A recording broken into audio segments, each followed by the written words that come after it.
Hello, good morning mga kasari-sari on the spot jackpot. Hello, kumusta po kayo? Today is Monday. Ayan, Monday naman po ngayon at ngayon ay December 5. So ayan, at malapit na ang Pasko, 21 days na lang. So ayan, at wala naman akong kabalak-balak mag-celebrate ng Christmas dahil wala naman akong is-celebrate na Christmas. Charot. Ayan. Kahit po tayo ay walang pera, pwede naman po tayo mag-celebrate ng Christmas at yun naman po ay pinagdiriwang natin ang kaarawan ng ating mahal na Panginoon. Ayan. Yun ang kinagisnan ko sa aking mga magulang. Ayan.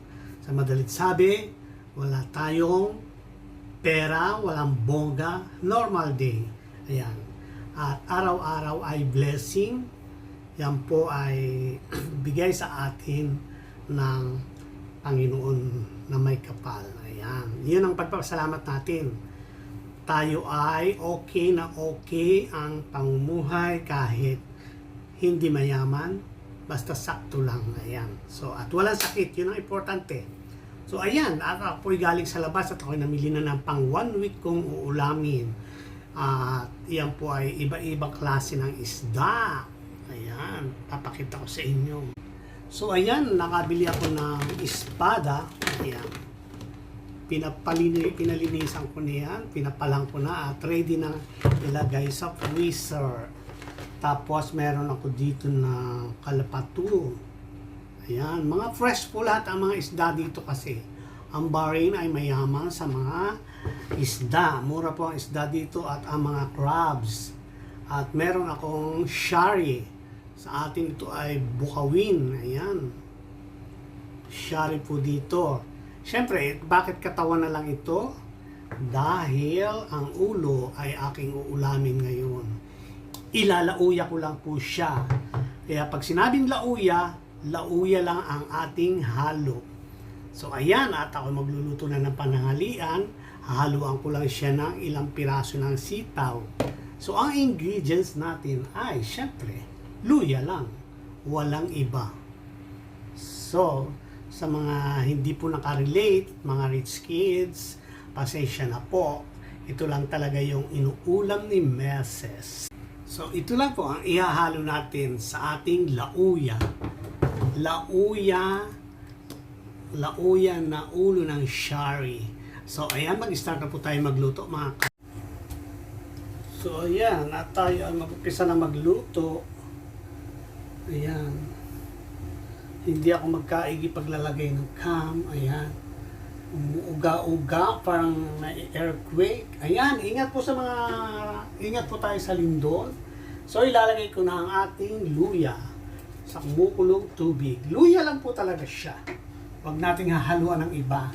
Kaya ang tawag dyan, lauya, ulo ng shari. So update ko po kayo mamaya at ilalagay ko na rin ang ulo ng shari. Ayan. Ang laki-laki ng ulo ng shari at very fresh. Yan yung masarap ay ang mata. Hindi ko na pahati. Ngayon, di naman ako marunong maghati dito. So lutuin ko na lang siya. Ayan, at update ko po kayo mamaya pagka maluluto na ang ating ulo ng shari. Ayan.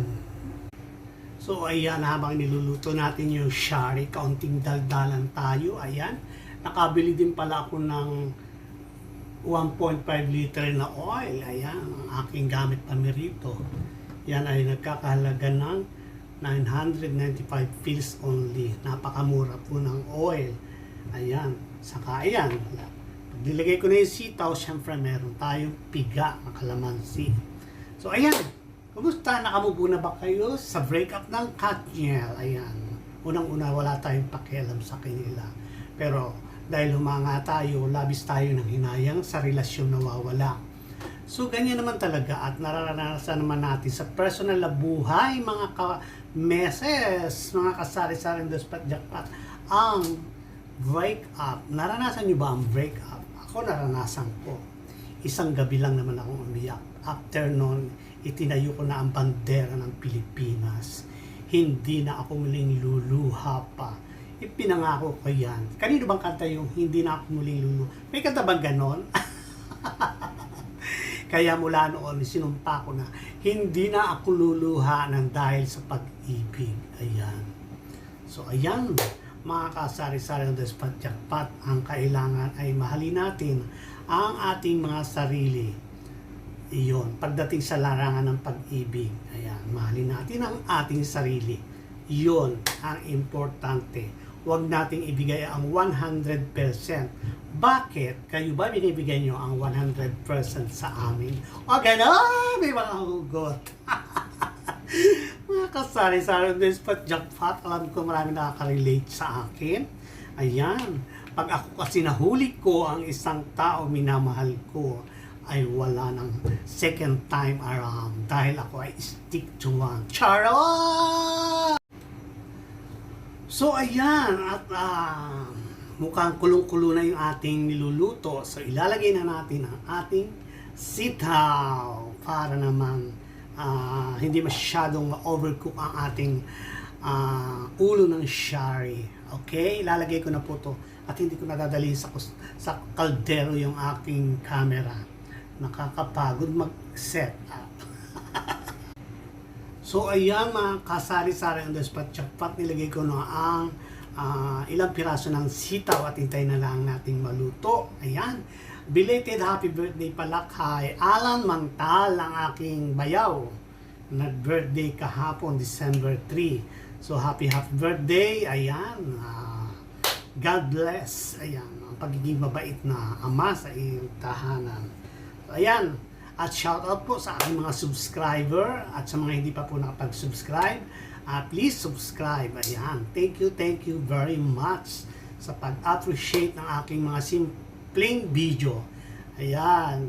Saan man tayo naroon, ingat po tayo. At mamaya ay kakain na tayo. Hindi ko lang maluto yung sitaw at tayo ay lalapyus na. So, ayan ang ating lauyan na shari. Luto na po siya at kakain na tayo. Ayan, patay ko ng apoy. Nagulat ako! So ayan, natapos na tayo magluto. Ito na po ang lauyang ulo ng shari. Kita nyo, sarap-sarap ng mata niyan. At ang gulay ay very fresh. Ayan. Para pong si Meses. At very fresh ang ating pagkain ngayon. Maraming salamat po sa Diyos. At tayo ay may pagkain pa sa hapagkainan. Ayan, magpapasalamat po tayo. Huwag natin kalimutan ang ating grasya ay galing regalo at dulot ng ating Panginoon. Ayan. Ayan. Sa mga tamad, ayan, hindi tayo makakain ng mga ganyan. So ayan, yan po ay napakasimpleng lutuin lang. At enjoy ko po ang food. Napakasarap ng sabaw. Wala pong halong biro at atin na po lalagyan ng kalamansi live. Sarap. Siya po yan. Ang sarap-sarap. So, kain na po tayo. Yan po ay pampababa din ng para sa ating health, sa mga kagaya kong edad, bumabata. Ayan. Kailangan na natin mag-ingat sa mga kinakain natin. Ayan. Crunchy pa yung gulay. See you on my next vlog. Enjoy ko lang po ang food. Kain po tayo. Karat!